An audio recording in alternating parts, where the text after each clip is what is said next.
The art of photography for social media. I'm going to start with talking about growing a community and how you can foster that community to help you ultimately monetize, and discuss a little bit about where social media is heading in the next couple years. So this is if you want to look into content creation, earn some extra side hustle, make me bake this full time, and potentially, earn a ton of money. So introducing me a little bit. I am clearly in cosplay. I've been a full-time creator for around 2 years, and previously I worked in tech in Amazon. It was very brain numbing, and I got pretty burnt out during COVID. So I was a full-time creator for 2 and a part-time creator for 4. In the first 2 years I was working a full-time job. It was a balance between trying to get work done at 8 p.m., starting a live stream, posting content every day, and it was high burnout rate, right? So if you're working a day job, it's definitely pretty hard to post every single day, but you can always batch on the weekends, and that's my word of advice if you're starting to do this part-time. Ultimately, when I did leave the tech industry, I really wanted to make a similar income bracket to when I was working in tech. Of course, tech is a lot more stable. Content creation, you're gonna have a 10K month, a 15K month, but you're gonna have like a 2K month because, they pay you 30 to 60 days after the gig. Takes a little bit of time, and you can't really balance out for when you get paid. But photography, now how does photography play a role? Well, photography is the storytelling entry point. You have to know how to tell a story. You need a camera, you need to get good quality content, and carousels were pretty good when I first started. They still are. I know a lot of people think that, Instagram, you gotta make videos. Yes, you do. Around 3 to 4 times a week, post a video, and then 2 to 3 times you can choose to post a carousel nowadays. In 2020, carousels were doing okay. 2021 to 2024, carousels were not doing too hot. 2025, I think Instagram's trying to bring back photos. So every 10 years, you'll see a change in social media strategy. And in 2025, there's going to be a new one that I will talk about soon. So a little bit more about what I do.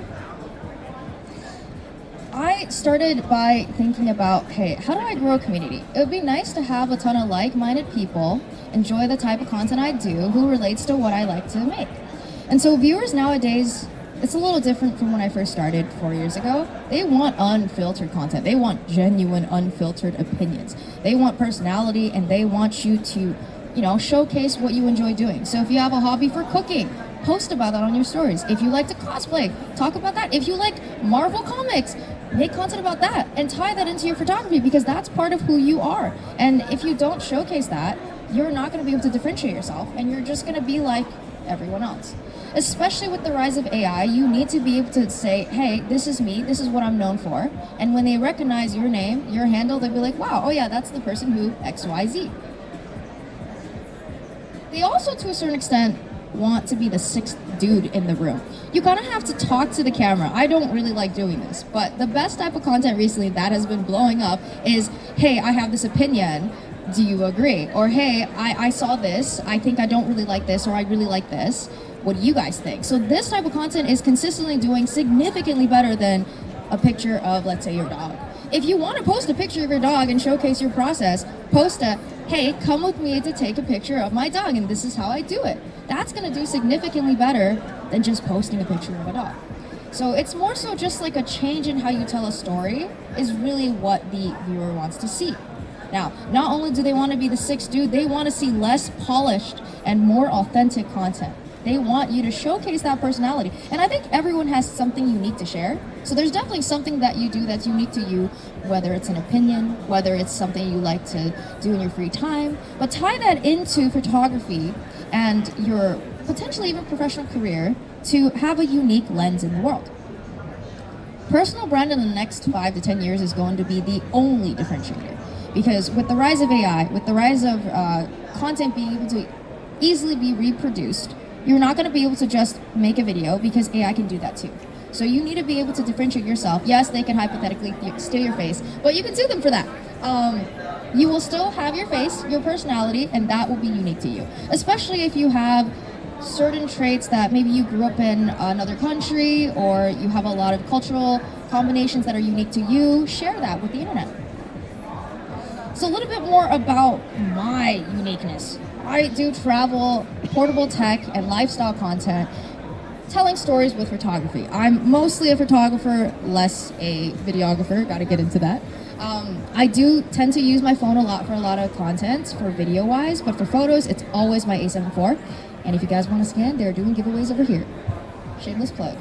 There's like a QR code right in front of me. But storytelling is a huge part of photography. I'm not going to be the most technical photographer in the room. I'm not going to claim to be, but I focus a lot on color. I really like consistency, and I have a very specific way I color grade. And honestly, I just want to tell the story of where I'm at, potentially the environment, the costume, or just make you feel something, and that's really important. I also do cosplay, as you can see here. That's one of my hobbies since I was like 10 or so. I really enjoy doing it, and it's something that I even work with brands to do here and there. But yeah, share that.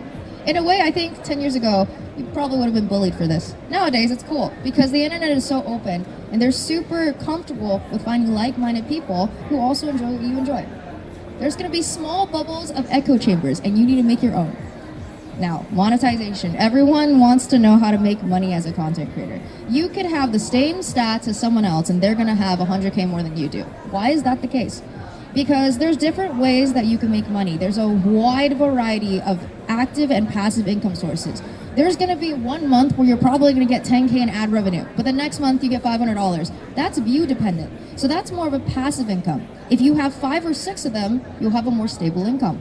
There's also active ways of getting paid. Subscriptions are more active. If you do live streams, if you host podcasts, subscriptions are going to be an active form of income that you engage with and you get revenue every single year that's relatively consistent. You can also forecast. As an ex-financial analyst, I have all these spreadsheets where I forecast my income per month. Usually holiday seasons do better, people buy more stuff, affiliate links are higher. That's the general rule of thumb. So, affiliate links, number 1. I think it's good to start an Amazon profile, post videos of things you use. You could get revenue like that. That's one way. Number 2 is ad revenue and bonuses. YouTube, Instagram, TikTok, Facebook, they all have ad revenue and bonuses. Facebook in particular has been pushing a bonus too. So if you guys are looking to get into like posting consistently, sometimes they invite smaller creators to post consistently on their platform and they pay you like a flat rate of 500 to 15K per month. Long-term collaborations. I don't personally do too many long-term collaborations, but I do know friends who host long-term, year-long contracts with brands where they post 10 to 15 videos and they will basically say, hey, here's a flat rate for 10 to 15 videos and I'll post once a month. Usually brands love this because when people see the same brand associated with you, they're going to be like, whoa, I really want that product, or I really like that brand too. It's like influence in a way. So I'll give you an example. Tide. Who's heard of Tide? Raise your hands. Everyone's heard of Tide, right? Do you know how they market? They do a thing where they hire like a ton of influencers. You see it everywhere. Tide, Tide, Tide, Tide, Tide. So you're like, oh, Tide. I don't know why I want to buy Tide, but I'm going to buy Tide. So a lot of brands like to do long-term partnerships because every month you'll see Sony and you're like, wow, Sony cameras. Look, all these creators are using Sony camera. It must be the best camera out there. And so that's a way that brands love to collaborate, long-term partnerships with a set amount of creators. So you can definitely look into pitching a bigger contract, even as a smaller creator, to say, hey, I could post you 10 to 20 times a year for this flat rate. And they love that because it's a promised rate. Now, live streaming. This is something that I love doing, live streaming and vlogging. This, I think, is the future of content. Let me explain why. Live streaming and vlogging, people are directly engaging with you. They are directly seeing your unfiltered thoughts. So it's definitely an untapped market because it started in the gaming world. But nowadays, it's not just gaming, it's travel, it's food content, it's every single niche you can think about. Don't edit on stream because they'll probably get bored. But you can look through photos that you really like and maybe discuss, how this is shot, maybe what camera they use. They like that type of thing. They probably don't want to sit there and watch you for 6 hours and then editing like a wedding. But you can definitely talk about photography still as a streamer. Vlogging. If you were gonna go somewhere like Profusion, why not vlog it? Someone would be curious. Come with me to Profusion and record some videos and post it on YouTube. If you consistently do it, that's how you grow. YouTube. I don't do enough YouTube. I'm more Instagram and Twitch. However, I know lots of big creators who have very big paychecks from YouTube right here. Post long-form content. I'm still working on that. I really like short-form content. The long-form content definitely can give you a consistent income that matches up to live streaming and vlogging. Blog revenue. Another one that people don't talk about enough at all. Blogs are a way that travel creators often use sources from blogs to find places to visit. How do you find somewhere to travel to? Travelocity, blogs, right? So blogs are a great way for you to put lots of sponsorships from hotels, from airlines. This is a great way to get another income source and a relatively active and passive depending on what type of ad they want to put on. UGC content. Now this one doesn't even select for followers. You can have no followers. You can start from scratch. Start a website, have some portfolio videos, and you can start pitching UGC content. UGC content is similar to what videographers do, but a lot more unfiltered and a lot more personal. These type of videos tend to do very well, and brands pay a lot for these videos because they want to see high quality, unfiltered content. And dono goals. There are different creators who host dono goals for visiting certain cities. I have a friend recently who blew up from 4,000 followers to 500K followers based in Toronto. And he does donation goals. He does donation goals to visit certain cities, and that's another way that he can get revenue. He says, hey, if you sponsor me to go to this location, I will fly to your city and do XYZ and do these activities and activations. So that's another way you can start it. Once you have a smaller community, you can start doing donation goals to hit certain things like, hey, I will edit this type of photo set. I'll release presets for you guys. I'll do a tutorial of some sort. I'll dress up as a character. Things like that are great ways to host donation goals on Patreon, Coffee, or even just on Twitch. Now, what collaborations to take? This is really important. Don't be afraid to say no. Sometimes you're going to see a brand deal and they're going to offer you like $5,000 to do a gambling site. If you don't align with a gambling site, don't take the deal. I know it's $5,000, maybe it's like $10,000, but if it doesn't align with your brand, don't jeopardize your trust and community for a paycheck, because there will be more to come. Accept the brands that align with you and what you want to do and your mission statement. You're doing the work, you're making the video, your conscience is the one that you're going to be messing with if you choose to work with a brand that doesn't align with you. And there's always opportunities out there. This one is really important. Form a group. A lot of this knowledge that I'm sharing here is what I've learned along the way that is not on the internet. The reason why is because, in a way, a lot of creators think, hey, I had to work really hard for this. Why would I share this with people?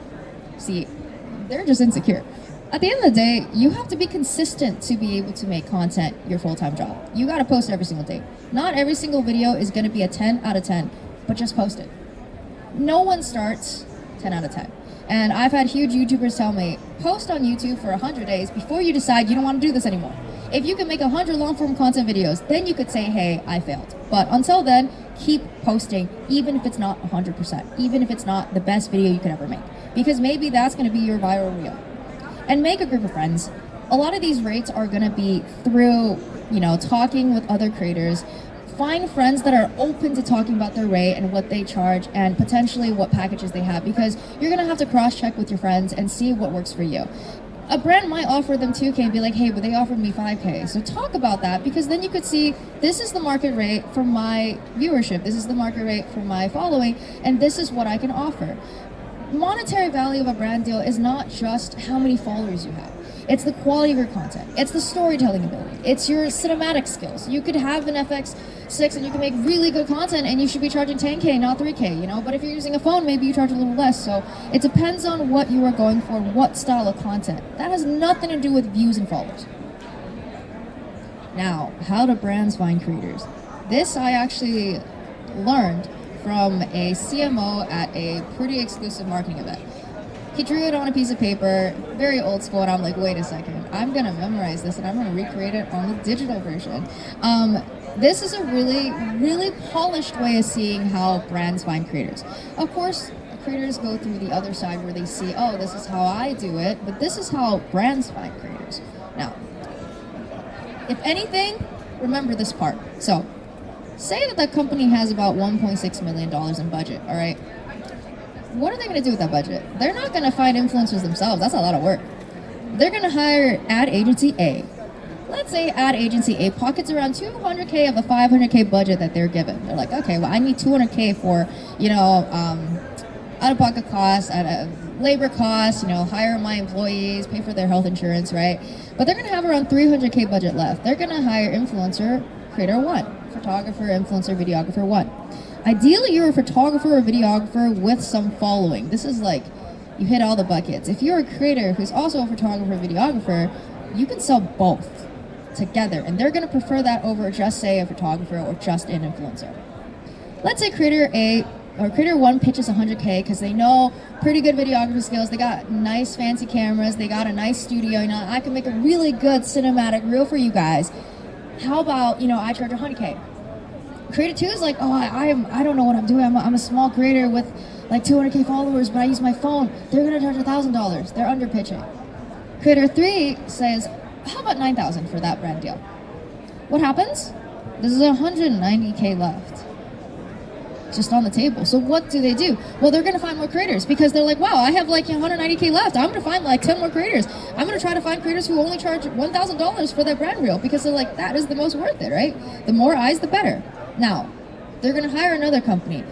The company's gonna hire an ad agency B. They're like, okay, I have $1.6 million budget. I'm gonna hire another company that's probably also gonna pocket close to 200K. The ad agency pockets around the same amount, so let's just assume they all pocket 200K.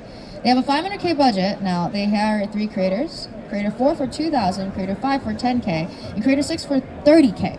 What happens here? Well, they only have 300K, so they're probably gonna be over budget. Now the agency has to choose between creator 4, 5, and 6. They're gonna have to choose, hey, is it better if I work with a 1.5 million subscriber creator 6 for 300K and just get eyes on the brand? Or should I work with, 10 creators who have a more niche, more tight-knit community who has like, let's say 50K followers each? This is really just up to the ad agency and what they want. Do they want views, do they want eyes, or do they want conversions? So that's something that it depends. Now there's ad agency C. Ad agency C also has 500K budget. They're gonna pocket 200, and they're gonna have creator 7 charging 100K, creator 8 charging 100K, and creator 9 charging 100K. Perfect coordination rates. Guess how this happens? This happens when creators are friends and they talk about things. They're like, okay, I'm gonna charge 100K, you should charge 100K, we'll all charge 100K for this cinematic ad level reel that we're gonna be creating independently, of course, or they might even work together. Most of my creator friends have a videographer friend or photographer friend, and we take photos and videos for each other. Why? Because you need someone to hold that tripod, you need someone to press that button. So make friends, work with people you enjoy working with, and make videos together to grow together. Once you talk about your rates, you'll be like, okay, they're charging around this much, let's like go a little higher. The company definitely has the budget, pitch a little higher, and they're probably gonna negotiate. But if you pitch a similar amount, you'll probably get a similar amount. So make friends, talk with your friends, and talk about your rates. Be open about that. Now, you guys see that there's 100K left, right? So sometimes the company will directly hire an influencer or creator or photographer they wanna work with.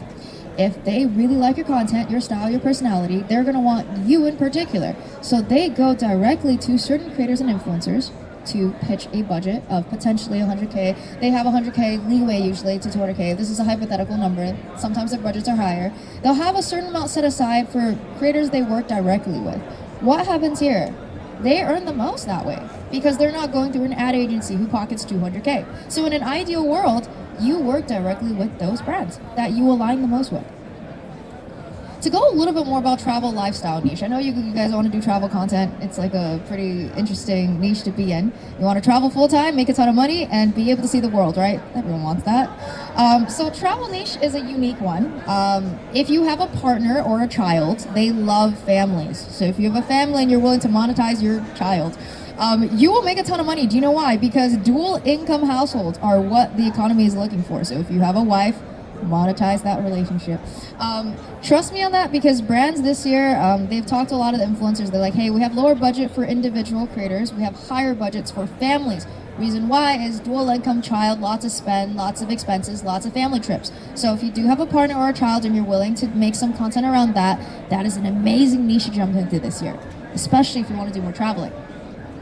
Traveling doesn't have to be expensive. So this is a lot of people assume that it's very expensive to travel. That is not true. Traveling can be dirt cheap if you get your flight converted through points, your stay completely gifted with, a budget for food, and you do some donation goals, do some live streams, get ad revenue. Your trip can be fully paid for and spending income for anything you want to do. But I will say this, it's not the most luxurious market where you're going to earn 100, 200K per year. The market for that is going to be tech. So tech, a niche that pays a lot better for me is portable tech. Portable Tech has a lot of budget. You could bring these on your trips. They love aesthetic videos in the mountains in an Airbnb or cabin. So you get that gift, you get that slightly paid, and then you work with a portable monitor.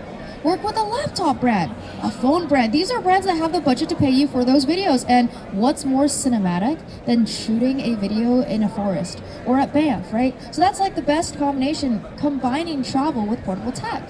You can also do travel and cooking, travel and child products, travel and family content. These are great niches to combine, but think about a niche that's unique to you that you can combine, because there is a community for that. This is a niche that I ultimately found just through trial and error, but think about what you enjoy doing and tie that with maybe travel, tie that with lifestyle content, tie that with photography. And I will say this, if you guys love photography, it is 100% still viable to make it a career on social media. You just have to figure out what type of photography people want to see, and then morph your photography to fit it. So, how to save money while traveling. This is just a basic layout. Credit card points, sign up for those travel credit cards. I fully travel on points now because I have like 2 or 3 travel credit cards. It is 100% worth it. So that's one. Of course, gifted stays and activities. Oftentimes you can reach out to travel boards. You can reach out to a lot of these hotels and Airbnbs, cabins. They have Instagrams. Reach out and be like, hey, I would love to make cinematic content for you guys, or get some photos that you can use for your website. And they will happily, willingly gift your stay.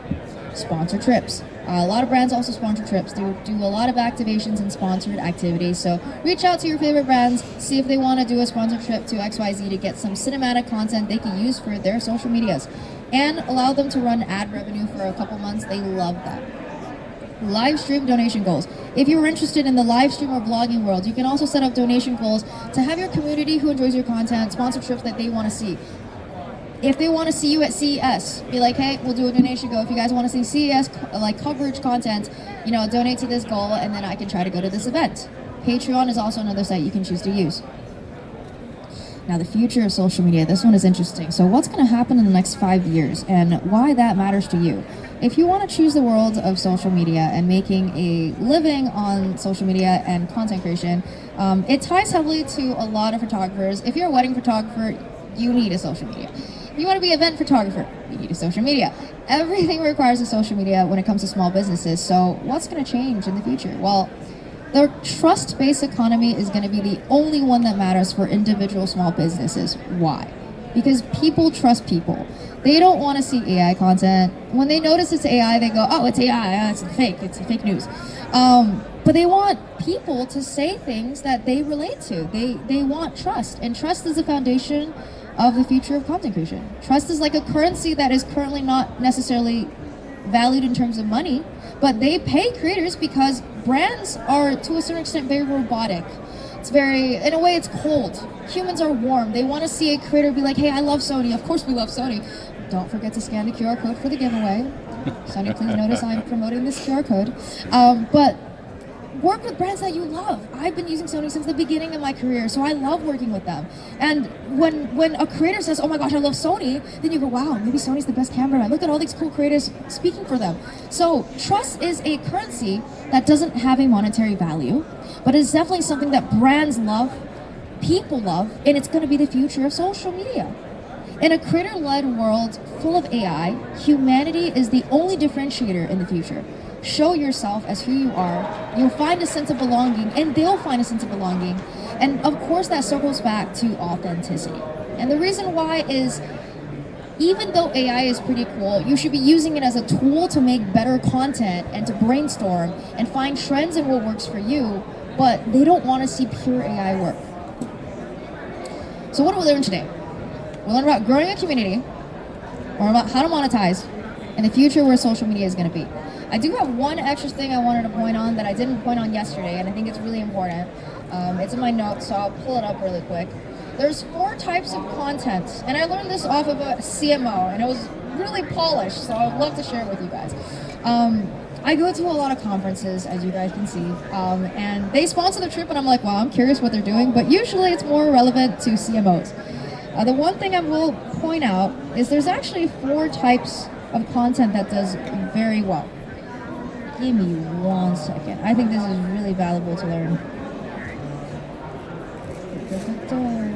All right, so they broke it down into the 4 E's. The more value you can give your audience, the better the content. So if you want to grow on social media, you have to incorporate one of these 4 E's. So I'll briefly go through them. Education, entertainment, engagement, and empowerment. You either teach them something, or you entertain them, or you get high engagement like shares, comments, and interactions, or you make them feel empowered that they can do it too. Can you guys guess which one this one is? Empowerment, hopefully. But if you guys have any questions, feel free. They told me to put my handle up here instead of questions, but let me know if you guys have any questions about your specific maybe area of or niche that you're trying to go into, or general questions work too. Yeah. Any questions?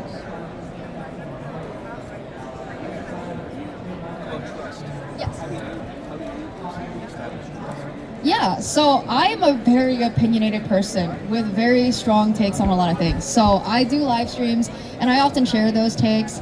And I'm not shy about telling people, hey, I don't like this movie, I don't like this anime, it sucks. And that oftentimes creates a community, I would say an echo chamber of like-minded people. So even though I know a lot of people think echo chambers are bad, as a creator, you just have to remember you probably will have an echo chamber. An echo chamber is just basically a ton of like-minded people who will probably gas you up and glaze you. So that's the con of creating a community. But to create trust, oftentimes, share your authentic self. You can do live streams, you can do vlogs, you can do hot takes, you could share stories, but just express yourself. And even if it's something like a movie or something you watch, that's okay to share on a personal social media that you're trying to start. And I think in the next 5 years, people are gonna want to talk with people who have a little bit of a following, because they'll be like, wow, this person has a lot of followers, they must be pretty cool. That is not true, but they will think that. Followers has nothing to do with how cool someone is. I was a nerd in high school, so it has nothing to do with how cool you are. But if you have following, people will assume you have something to share. So build your trust and you'll find like-minded people who enjoy your niche. If you're like a sports photographer and videographer, she's presenting next, so definitely stay for that. You can share more about your experience in sports too on your social media. Be like, hey, I didn't like this team, you know? I don't like this player. Actually, don't do that. But you can share your opinion on who you think is gonna win, stuff like that, and that's something people wanna see. Your story views should be just as good as your reel views. That's the goal, because story is a good way to share opinions. Reel has to be a little bit more polished, but you can still give your opinion on those. Hope that helps. Yeah. Do you ever fear that the hot takes that you say like some of the comments, do you feel like that sometimes that there are people that kind of there's a term called rage baiting? Yes. Like, do you find that kind of content that not only affects you but also affects your future opportunities with clients, because they were like, oh, I remember you saying something. I remember you said something about this and that. Has that ever have you ever come across something like that? That came across something like that? That's a great question. So far, I have not had a brand tell me they don't like me because I don't like Huntress. The movie, what was that one? I forgot what the movie's called. But I have hot takes. I'm like, I don't like this anime. I think Naruto's too slow, and I'll say that out loud. And some people are like, what? You don't like Hunter x Hunter? Right? So I do give some hot takes on anime, and yes, there are rage baiters. They're gonna like mess with your head. That's another thing that kind of ties to it. Have an offline, online persona a little bit. And what do I mean by that? You can still be authentic, but have a little bit of a persona, because that can protect you. If you let them affect you in your daily life, you're doing content wrong. They have an opinion, you have an opinion. They shouldn't be trying to change you, you shouldn't be trying to change them. You are just sharing your thoughts. You gotta like zone out and be like, I'm just sharing what I think, and this is an opinion purely of me, and I think brands respect that you have a take on something. Of course, maybe you're not talking about politics. That's one that's a little sensitive. Try not to share too much of your political opinion on the internet. But there are some areas that you should be a little careful with, or, you know, like certain more sensitive topics. But generally, most other opinions, like if you like coffee or tea, share that. Someone's gonna be like, wow, yeah, I don't like coffee either. And they'll find your community and enjoy your takes. But I don't think it's been a major issue with working with brands. Initially, I thought naming myself Toxickbunny, people were like, you're never gonna get brand deals. I'm like, but I like the name. So you can honestly do a lot. And if I can get brand deals with Toxickbunny as a name, you can get brand deals and not get rage bait, you know? But when it comes to rage baiting, the best rule I can give is they have an opinion. Try not to have them sway you too much. You can always mute them temporarily if you're doing a live stream and they bother you too much and they're harassing you. But generally, you're just sharing an opinion. And if they disagree with you, that's okay.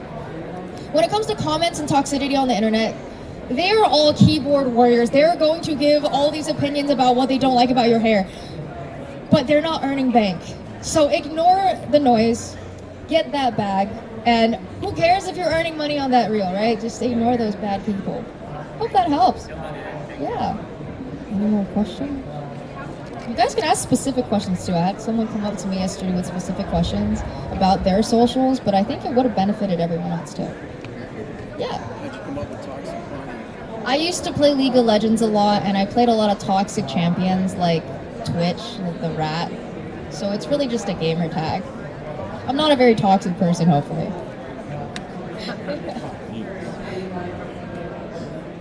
No more questions? Please make videos. You'll be grateful in a year when you have like 200K followers and you're like, wow, I'm glad I started.